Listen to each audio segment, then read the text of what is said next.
And we're live. Hello, everyone. It is a Thursday.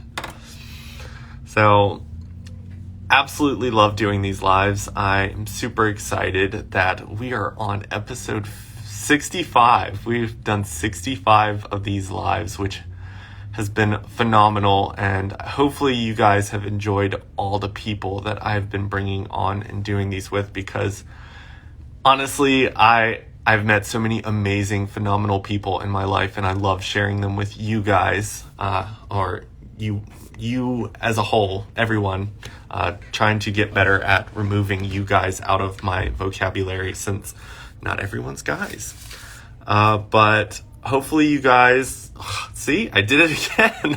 Hopefully everyone is having a great day. When it comes to the person that I'm bringing on today, I met Daniel through Clubhouse, like so many other amazing people. So I'll see if I can get Daniel pulled up and started. There's Daniel. Hello. Hello. Hi. How are you? I'm doing good. How's it going? I've Trying to had a get in the busy shop. day, but I absolutely love what you're wearing right now. Thank you. I'm wearing I just asked my mum how old this is. It's about 70 years old. It's the Queen's father. Oh, I just ripped it. It's King George VI, and a little Alexander McQueen piece, and some Swarovski and some broken tiaras. How are you? I'm doing well. I'm glad that the day is coming to an end here. I know that it's 4 hours later where you are, but I mean, it seems like you don't sleep that much, depending when it comes to how long you're on Clubhouse.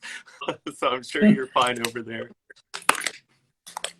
I think I've given up on sleeping.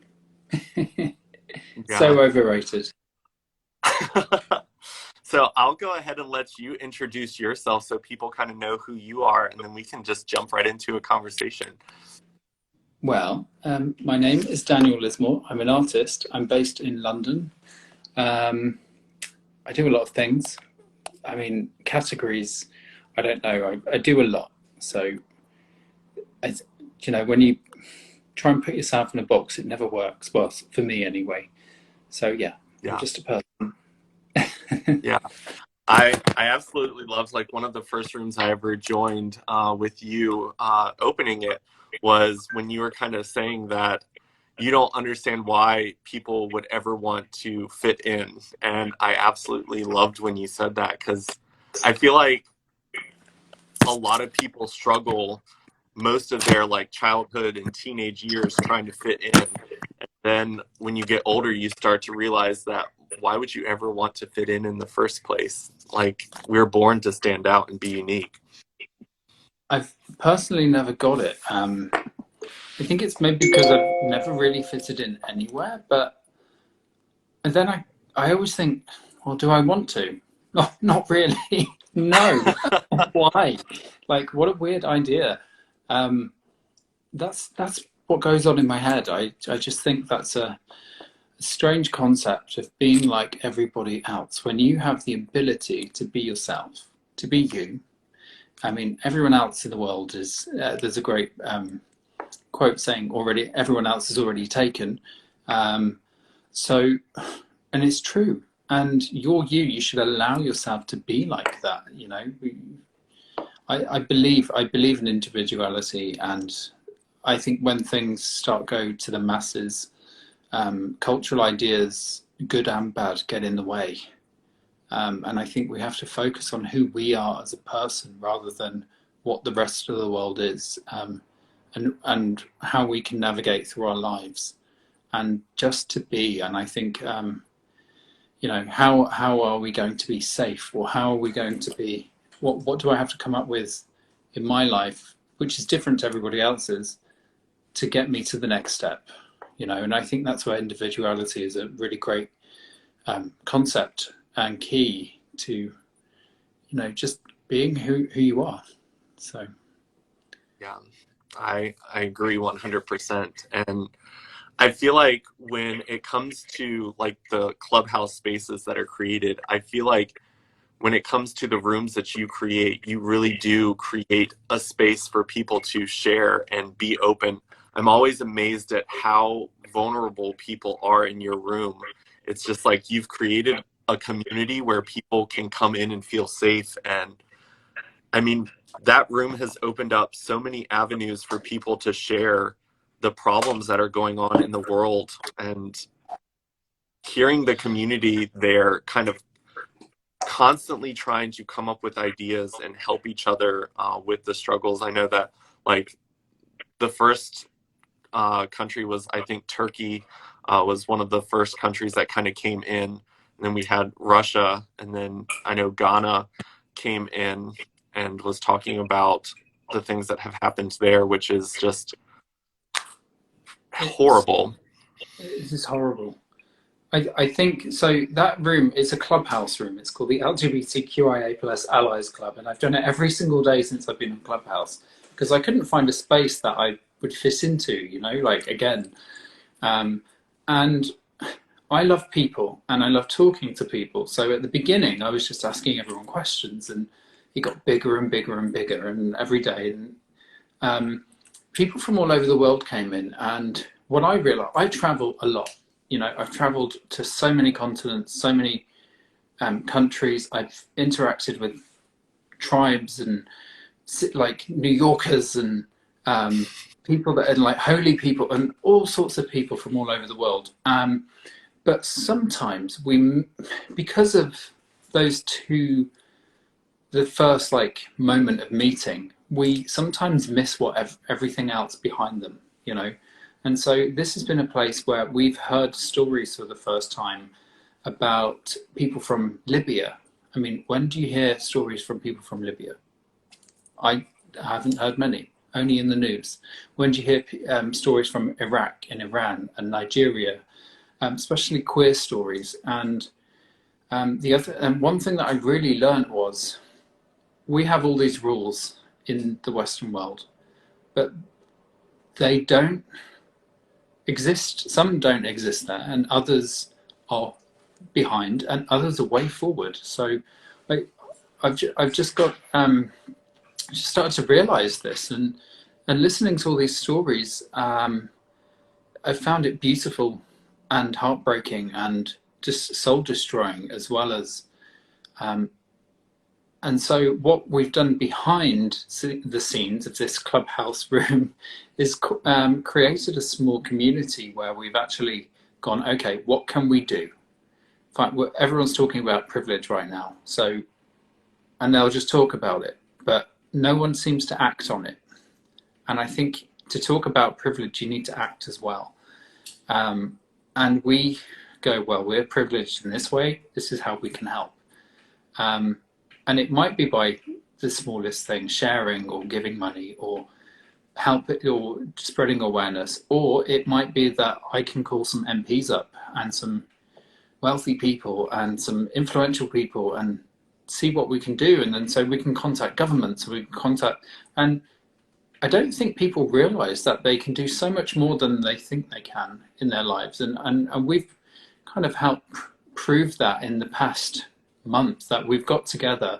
We brought the Ghanaians, that was mentioned in UK Parliament like last week. So it's not like we're just talking about these situations. We're trying to actually help them, these people that are coming to us to, you know, we're also helping with refugees and lobbying politicians and many other things. And this is something that I've done for a long time. But as an activist, I've done things like behind the scenes. I've never really brought it to a public forum before. I've made loads of calls and emails and been places and had meetings, but this seems like it's kind of a live thing. So I think Clubhouse is a really great place for activism and to also tell stories and listen to people. And sometimes that's all people need is like an ear, you know, someone to listen to you. If they're in an impossible situation, there is no way out. There is an option of death, or to be quiet, and these are real situations, then there's no communication to the people around them. So they've come and spoken to us, and that's all they needed to literally, that's all they needed that day. It may have helped them in so many ways. It also, I did find a really interesting thing that I've seen every single day. So there's a European, Eurocentric, and an American point of view on many subjects, and they're very topical. Everything is topical right now. But when people are coming in from other places in the world, they're like, what are you even arguing it? Like, what are you even doing? Like, hello. And we're all just like, whoa, okay, we need to think a bit even more, like, so we haven't Yeah. we've got to one point, but we need to go even further than all of this stuff, because there are more people in the world than Europeans and Americans, and I think that is a mentality, and I think we don't think about others very often. We only see what we see and hear what we hear. So yeah. Anyway. Yeah, it's like an interesting app to bring in perspectives that our media doesn't show us. And Yeah. it really puts into perspective some of the things that we consider struggles, whereas other people, their struggles are so much deeper and life-threatening than the ones that we face on a regular basis. And it's very interesting to kind of realize the focus that people have on Europe and the Americas. Seems like all of them know about our dilemmas because we broadcast them so strong across all platforms. But like, it's very interesting to have people from third world countries kind of share their perspective on it. And I mean, even their ideas and their views can shift like our perspectives and ideas of how to create change. And I think that that's beautiful, because the more you can connect, like the more knowledge you have to understand what's going on. And I mean, it's interesting because like on Clubhouse, we've been talking a lot about what's happening in the UK as well, when it came to the freedom to peacefully protest.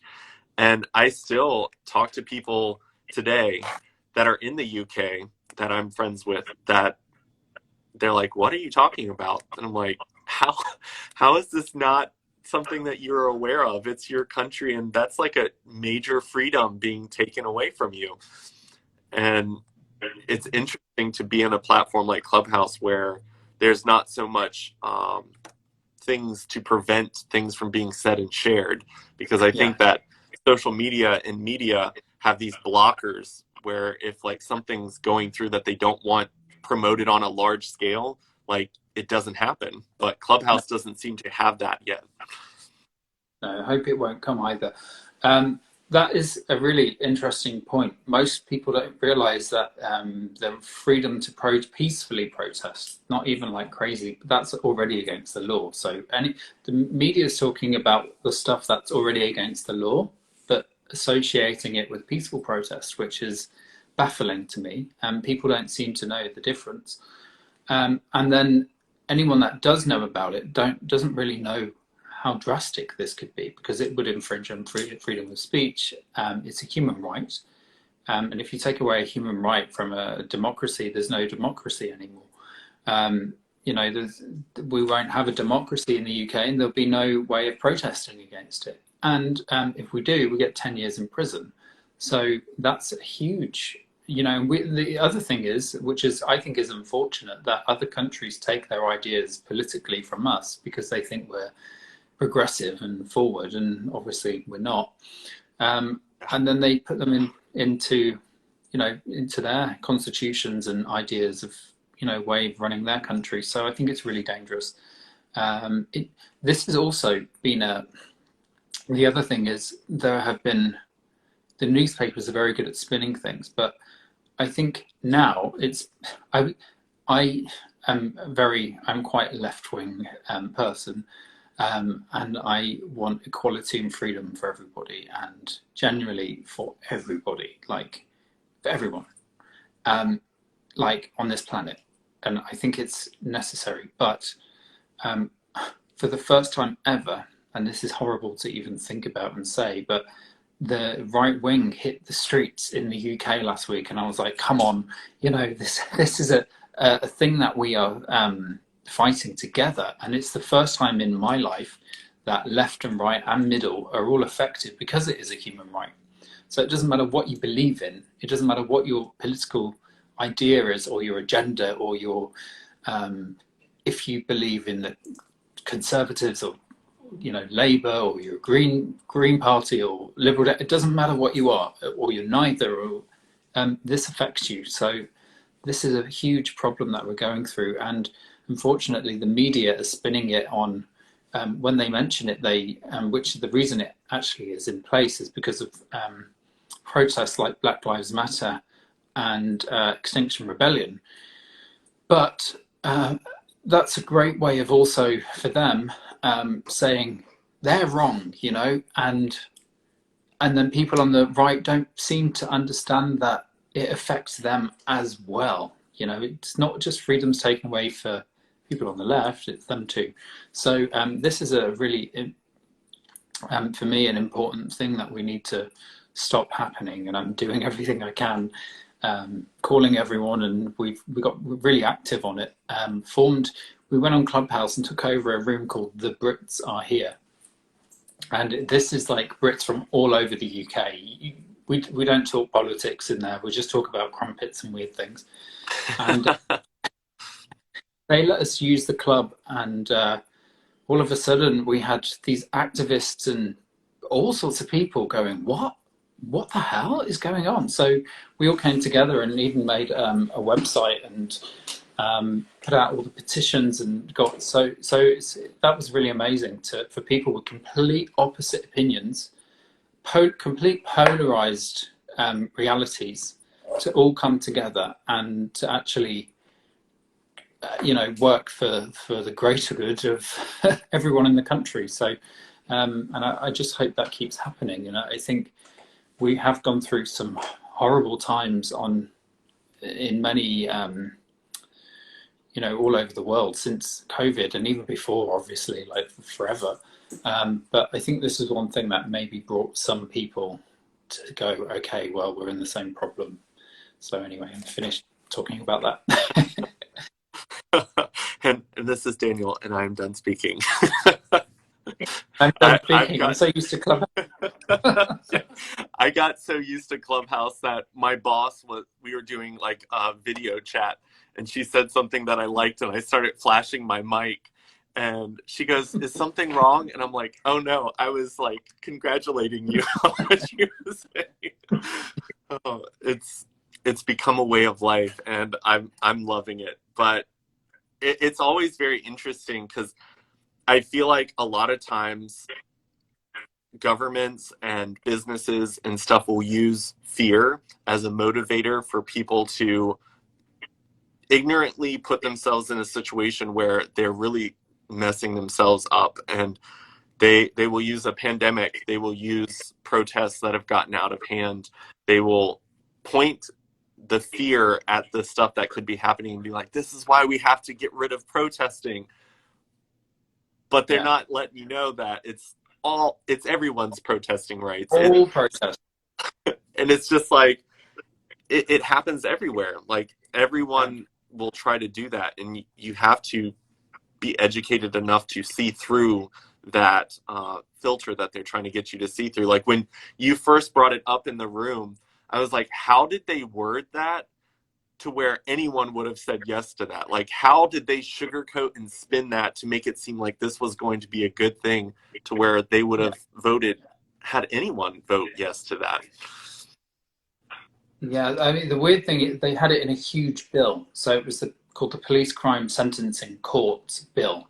So it covered loads of things, some really positive things and some really onion things. So it was just hidden in there. And because of the women's protests that happened, it got brought to light, thank goodness. And it took sadly, it took that for people to even realise that it was happening. And then in Parliament, they said, well, there's no mention of women in this either. So the next day this happened, and so it was brought to light by other politicians, but they weren't going to bring it to light at all, and they were all going to go through with it. So that's the scary thing. So yeah, I mean, yeah, I was going to say something, but it's gone now. Yeah, I just feel like when it comes to connecting, it's a beautiful thing to see something like this bring multiple sides together. It would be Yeah, nice unfortunately. if it could bring together and then at that same time start to unify each other's views instead of, because I feel like everyone's coming together because they see that their own personal rights could be taken away. I don't Mhm. think they're coming together because they care about other people's personal rights, No, which they're not. that's unfortunate. But I think that it's important when it comes to creating spaces that we do kind of hear the other people's perspectives and understand what they are fighting for so that we have a better understanding of how to bridge the gap that exists in all the different communities. Because at the end of the day, if we keep dividing, there's going to come a time when there's not enough of us to unite to stop something like this from happening. And that can be very dangerous. Yeah, I know some people might be going, that's not right, doesn't sound right, but as like you've just explained, that's what, it's divide and conquer, and separate everybody so you have domination over all of them, and and unfortunately throughout our human history that's happened in every 100 years somewhere in some country, and sure, like every country.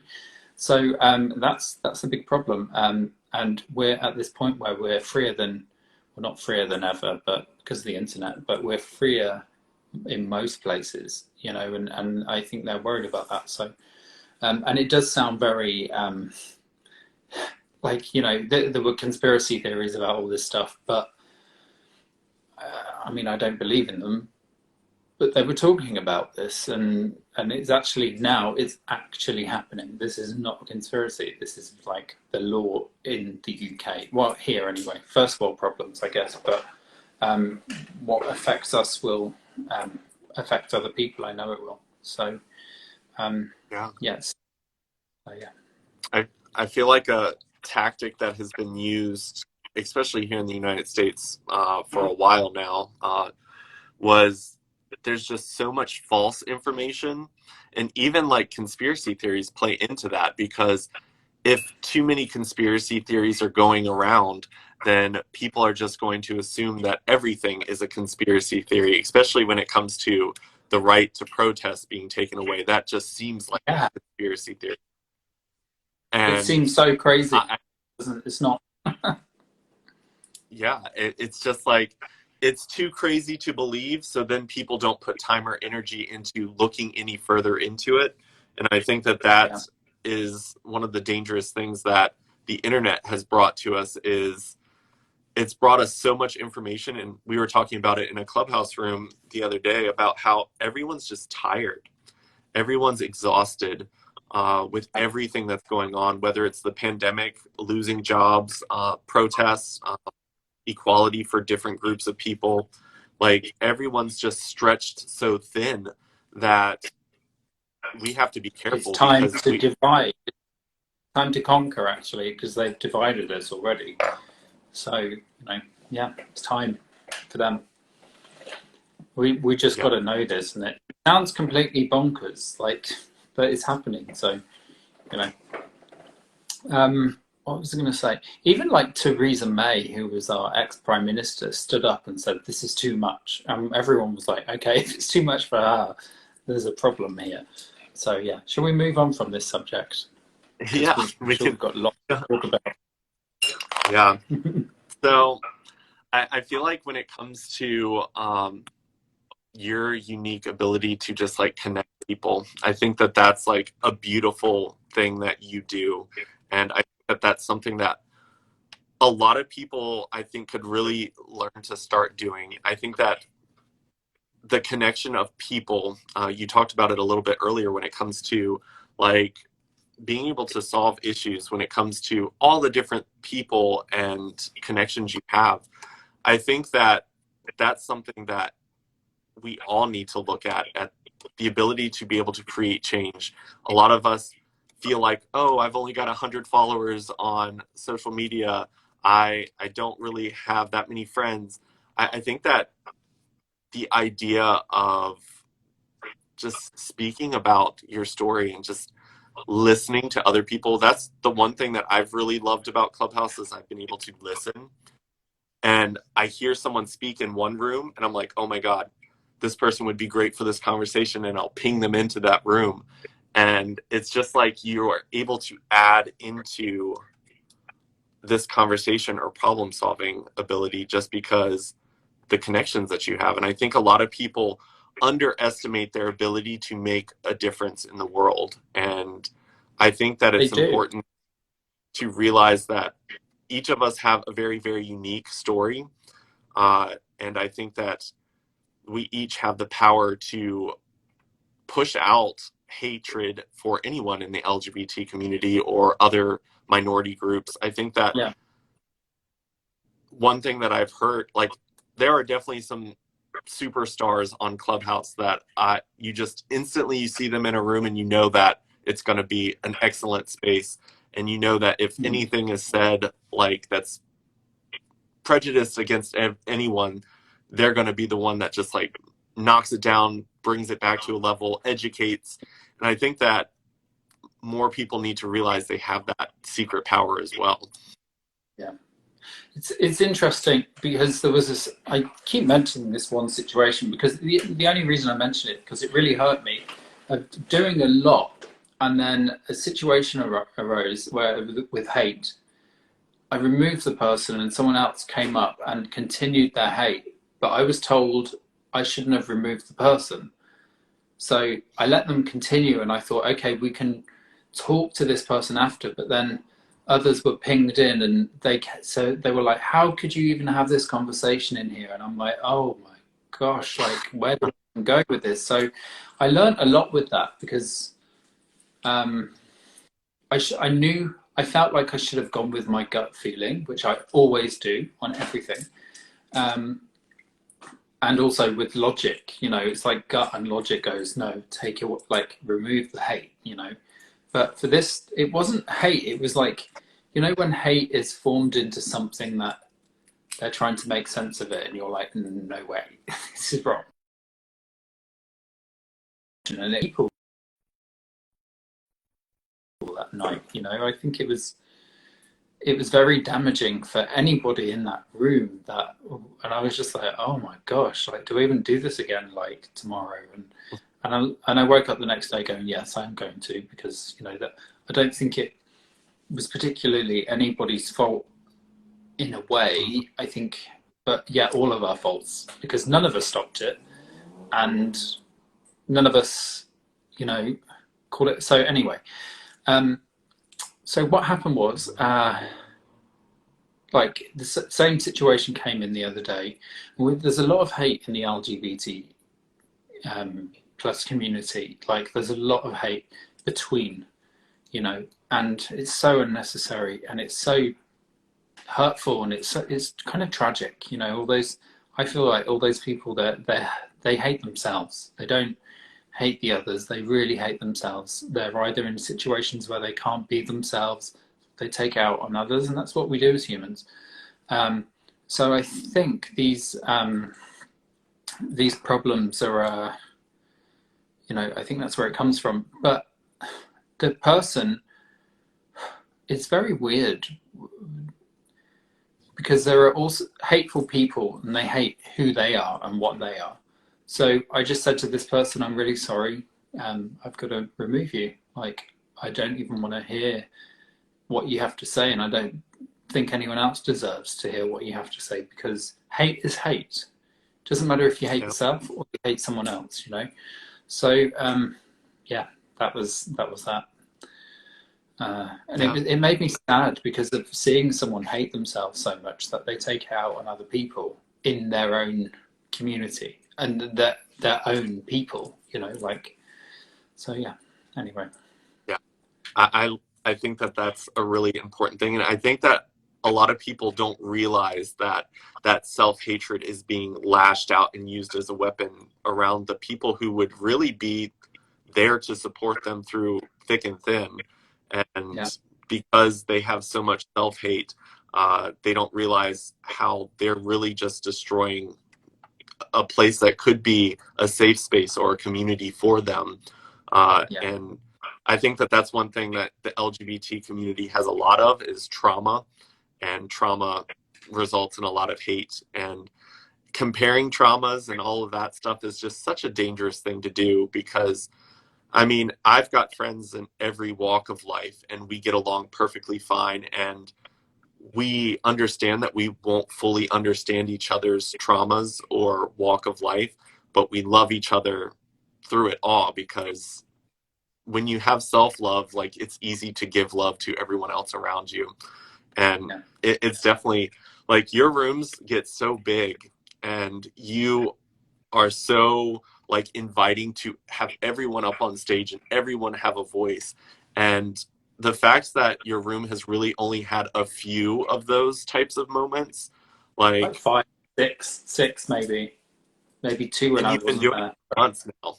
So I think that that speaks because when you have the intentions of the room clear, and I mean, you've got beautiful moderators, like every single person I see you put a moderator star beside in your room, I instantly follow because I'm like, that person's definitely worth following. And I mean, most of my really close friends on Clubhouse are people I've met in your rooms. And Yeah.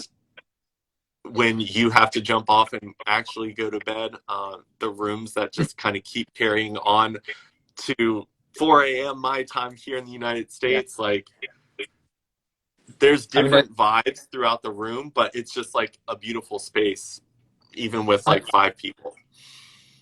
I agree. I tuned in like an hour later after I'd gone to bed, and there were like 12 people in there, and I listened in. I was like, wow, this is a really great conversation. So I think sometimes when the room's even smaller, you can have better conversations. Um, but that, I did wake up a few times, and it had been going for like 22 hours, and everyone in the room I didn't know. So I've now got a rule that don't make anyone else a moderator and close it before you've left. Because there's a few times I've gone, what is going on? Like there was a whole like um, talking. I think everyone was coming on to each other and talking about sex and things, and I was like, fine, but you know, There's other rooms for the shoot your shot stuff.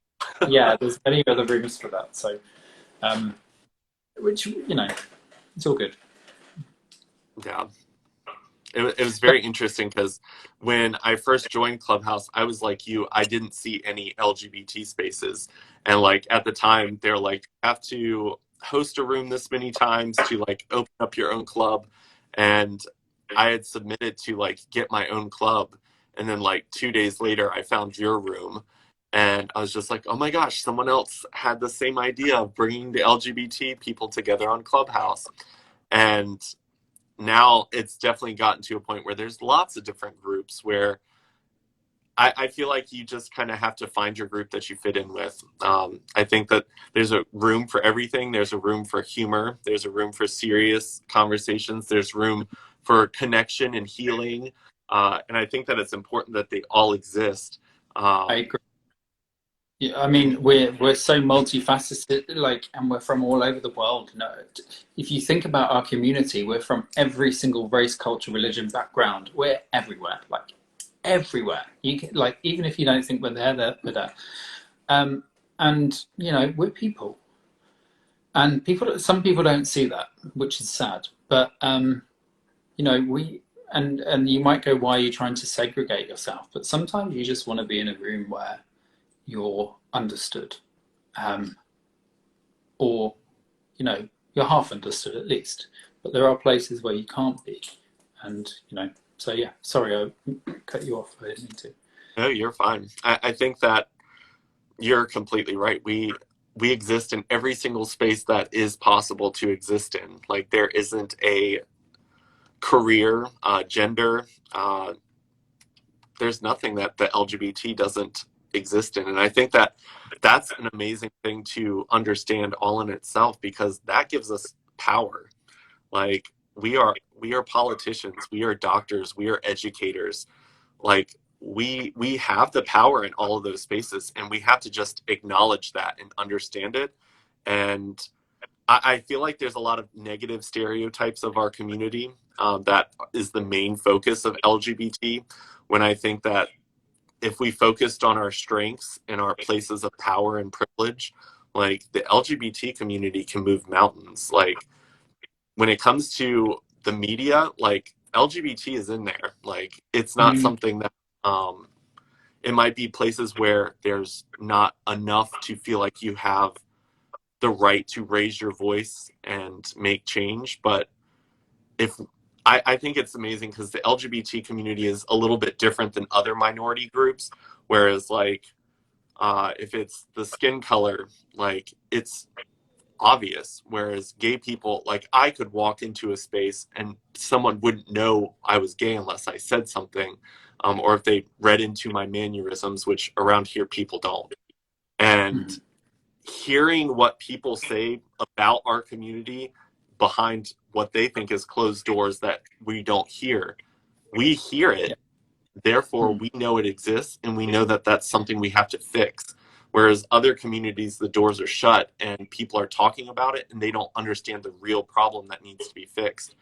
And I think that if people realize the strength of the LGBT community, if we could come together as gender, sexual orientation, uh, religious backgrounds, like ethnic groups, if we came together, we could help every minority group because we exist in every minority group and we have power because they always speak about like white privilege, white male privilege. Well, the gay community has white males that can pass into those places where LGBT doesn't usually have access to. And in that position, that is power to make yeah. change and bring others up. It's important that it's not forgotten.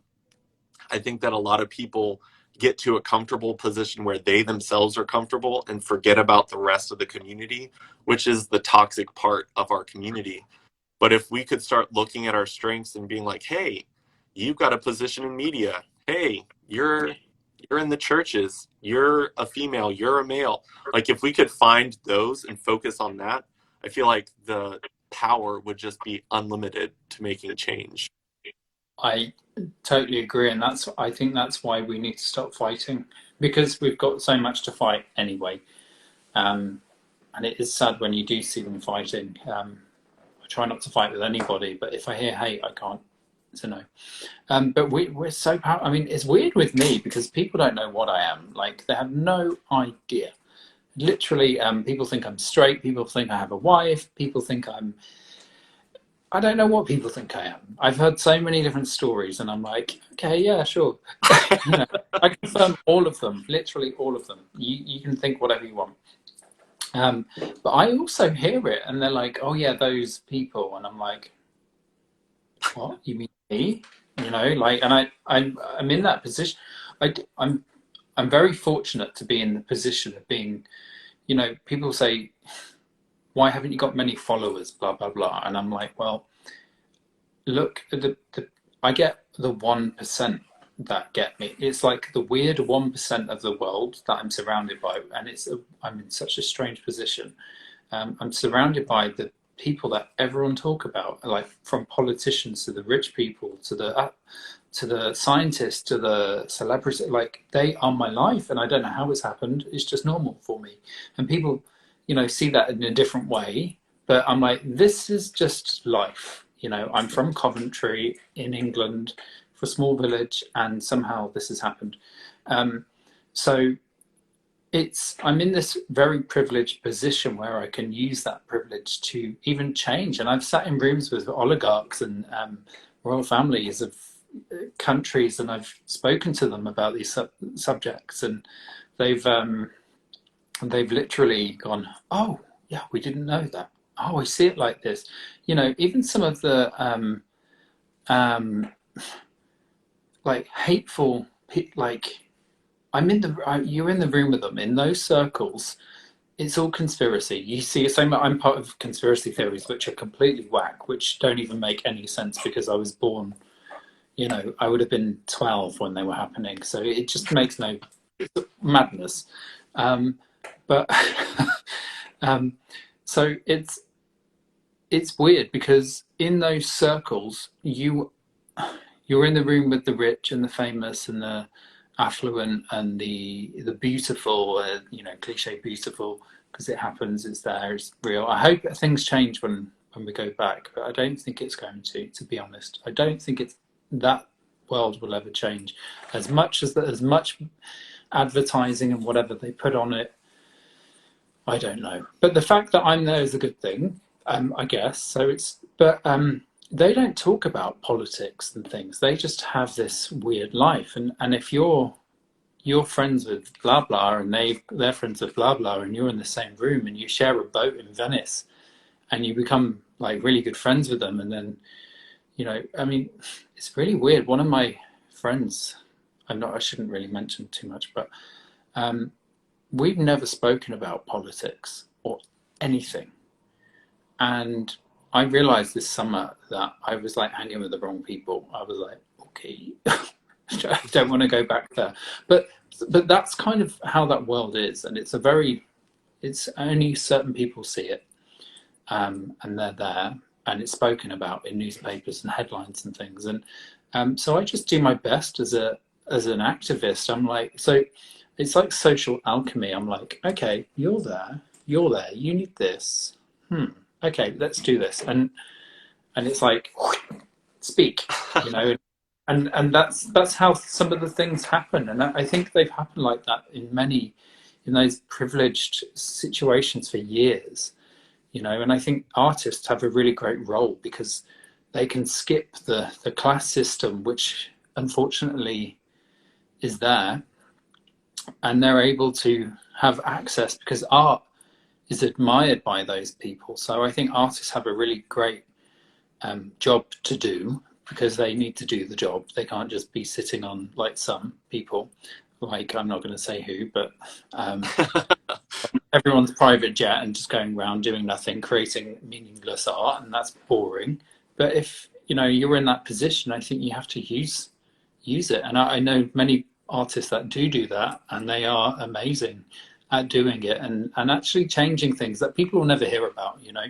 So I don't know. I'm only speaking from my own experiences as well. So Yeah. I mean, yeah, I am a firm believer that our privileges blind us to the world that doesn't have that same privilege. And wealth and class is a privilege that is very blinding because when you're jumping on a jet, you fly over the poor places and land in an airport, and then you go to a fancy hotel.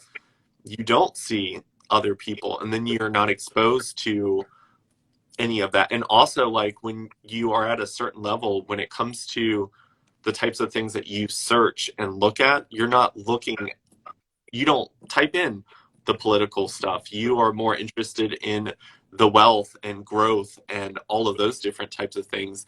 And it's not that they don't necessarily care. It's not that they're bad people. It's just they're living their life of privilege, and there are things that they have to do on a daily basis to make money or make connections or just relax yeah, because it's very weird.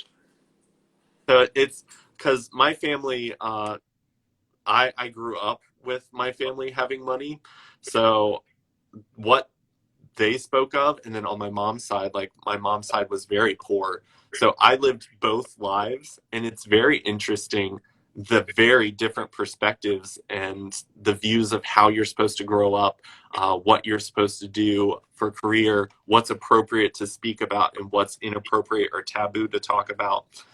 And I think that we all live in our own personal experience, and we don't listen enough to understand someone else's experience to even have the mindset of someone could be in a situation where they have no clue what you're talking about. It's not that they hate those groups of people or don't care. It's they're not even on their radar to even know that they need Yeah, to assist and help. yeah. And I do agree when it comes to artists and people that do kind of get to skip that climbing the class ladder, because Mhm. when you are put in the spotlight and people of the top 1% are looking, those are the times where people have to use that opportunity to make change and bring attention to things that do matter. And I think that that's why a lot of times when organizations try for a cause, they go to the celebrities and the artists to find someone with a voice. And it's not always necessarily the best voice, but what they're looking for is someone that's got the widest range of voice that's going to inspire other people in the 1% that have the money to make or fund the changes that need to happen. No, I think you've got it spot on. I think that that is how it is, you know. It shouldn't be like that, but unfortunately it is like that. And I don't know what we can do to ever change that, because you can't really, which is a Yeah. nightmare. But you know, as an artist, I have a great privilege of, you know, because what is art, first of all, and then am I art? I'm not sure. Is this just a person in an outfit? Am I that at this point? Yeah, maybe I am, but am I also something that is respected? Maybe. Or has someone gone, wow, look at this big thing that's come towards me? Oh, and it can speak as well, you know. And so I have these, you know, it's fascinating how people respond to it. And I do find that many of those people are, maybe it's, you know, the idea of the people are saying exotic, but I'm just a person at the end of the day, you know. I'm like everyone else, and so is and so are they, weirdly, like, but they don't, they just have blinders on, you know. It's sparkly blinders which they can't really, it's weird. Yeah, anyway, sorry. Ranting now. No, I love that though, because I mean, people in your position, that is a conscious choice sometimes that you have to make to actually take off those blinders that the class and privilege blocks. And I think that that's the fact that you have been running your room like every single day for so long, like that puts you in a place where you are just gaining so much perspective of the world that I mean, the parts of the world that you will never really fully experience. And you are listening, and I love like the activism that you are constantly doing, because it's not necessary. And when it comes to like growth and followers, like I think it's better to have like a few amazing people that you know you can count on, that have power and commitment and drive to make change. Like it's better to have smaller groups of people like that than thousands of people that really just stand around and do nothing. Yeah, And I mean, true. the intentions that you have for those rooms and the topics you bring up, and I mean, they're not always popular opinion. It's topics that people might not really enjoy hearing or listening to, but people still come And back to your room. I don't enjoy, sometimes, much of the time I'm like, oh no, okay, here we go, you know. I'm sitting there going, ah, like, help me, what do I do, you know. And it's, do you know, it's very hard to do that, because our community is so all over the place, you know. And it's hard to, but I've, do you know, I've really, in a weird way, I've really enjoyed it, because I've loved learning, and I've loved listening, and I've loved going, I still don't think that's all right, you know, still don't think that's okay, and I still think we need to do more on that, and I still, you know. And I think other people in the room, doesn't matter what opinion they have, they're probably thinking similar, unless they're really hurt or they hate, you know, and then it makes it worse for them. But I think I've seen a few people come round in that room as well, which is really amazing. You know, they've come round to an idea, which, and even I, like, there were a few things that I was like, oh, it's a bit, you know, that's a bit, you know, really? And then later I'm like, yeah, actually, it makes sense, but I didn't see it like that. So I'm learning as well, you know, I'm learning as much as everyone else, you know, and for that bit, it's maybe the tolerance with maybe religion for me is I can't, you know, when I was religious, now I believe in nothing, and then it was like going anti-religion because, but now I'm like, okay, I'm listening. I don't, because I've never hated it. I've always found it so fascinating, like the stories and the ideas and where these things come from. I'm like, whoa. But then people talking about religion, um, I'm like, you know, okay, like, and now and now I'm like, okay, I get it, you know. So I've come back to, you know, but if it goes a bit, when you're a psychologist and you start putting religion into your psychology, that's wrong. I think, you know, that's when you go, and I'm like, okay, this that no, we need to. But that's you know, if you're trying to help someone and you're going, God is going to help you, you're like, I think you need to help. They need to help themselves first, you know. So that's where I come from on that. But yeah. Anyway, I'm stop talking about religion now. No, I think that So, that's a great kind of like, because there are a lot of people in the LGBT community that were brought up with different religious backgrounds, and that's I mean, that was part of my journey, and that was something to unpack and repack and try to understand. And it's always interesting because sometimes it just takes one person's like perspective that somehow like falls into your reality to where you can understand a perspective that maybe 1,000 other people were saying and it just didn't click. And I think that those rooms, there have definitely been conversations where I'm just like, because one of the things that I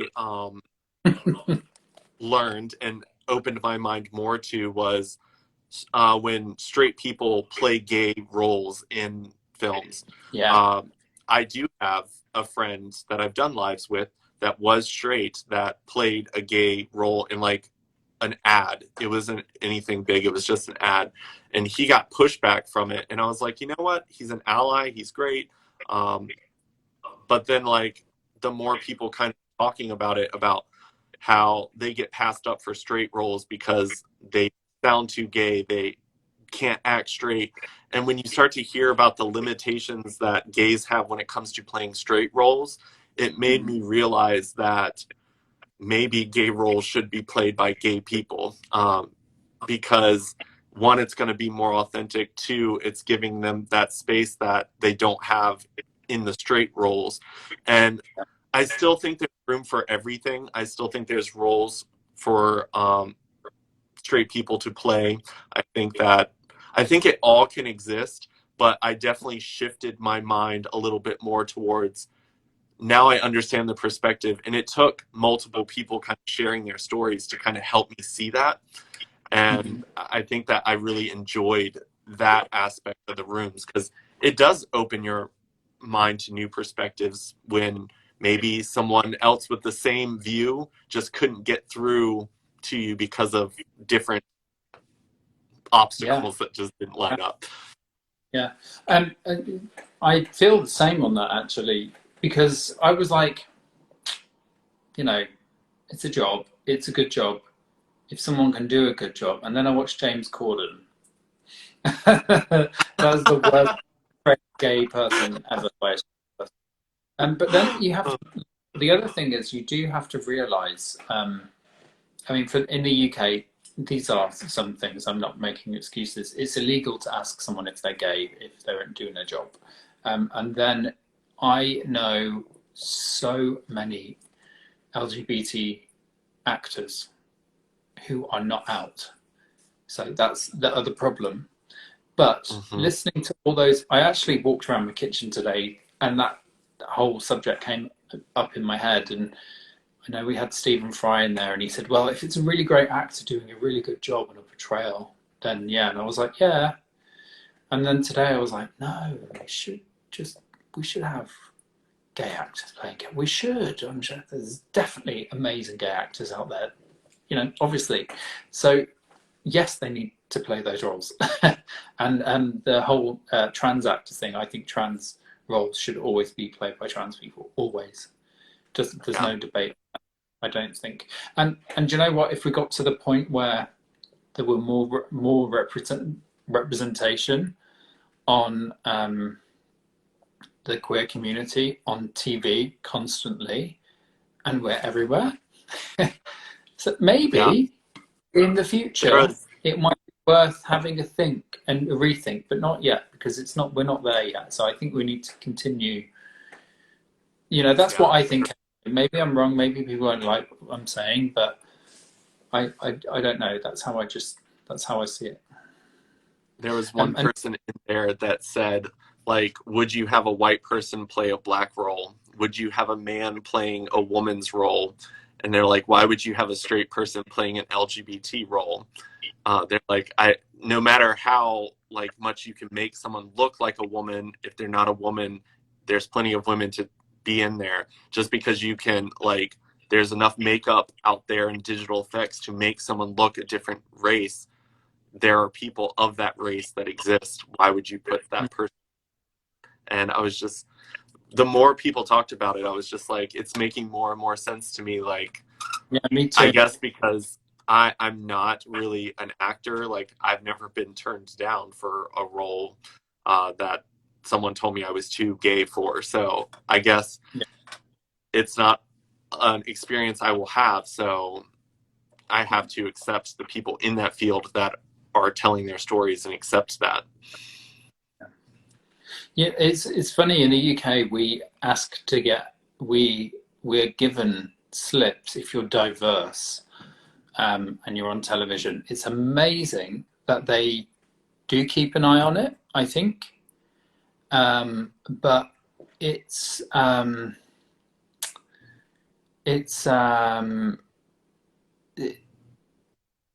I never sign them because if I'm not counted as being diverse, because I'm not signing this because it's on and they can sign it, so there's I keep a space open for someone else, and that's how I always think about it. It's like, I'm not signing the diversity thing. I'm letting someone else step up and do that as well, because I won't be counted in those numbers. So someone else can, you know what I mean? So make space for someone else. Yeah, I mean, I'm the same way when it comes to, like, because I'm one of the very, very few gay people within my company, like, I'm considered diverse. And when it comes to speaking about diversity, I try to make sure that the other diverse groups are represented, because as a white male, it doesn't matter if I'm gay, I'm still also part of the top of the pyramid, which isn't fair that would be the representation for diversity. So I try to step back as well. But I noticed that we just hit the 2-minute timer for the ending. Okay. Thank you for having me on. Yeah, thank you for doing this. And nice to see your face because we only hear each other. So yeah, I definitely appreciate you doing this, and keep doing everything that you're doing. I'm 100% supportive, and I will always be on call for anything that you're doing, because I think that you're doing amazing things, and I'm glad that we were able to connect through Clubhouse. Me too. Thank you. Well, you have a good... Yeah, I'm sure you're jumping right over to Clubhouse here soon, so I'll see you there. I've got art going on. I started art talk. We've been talking about art all day, so right, I think we're gonna end. So thank you. Yep. And I'll speak soon. Right. Yep. Bye. Bye.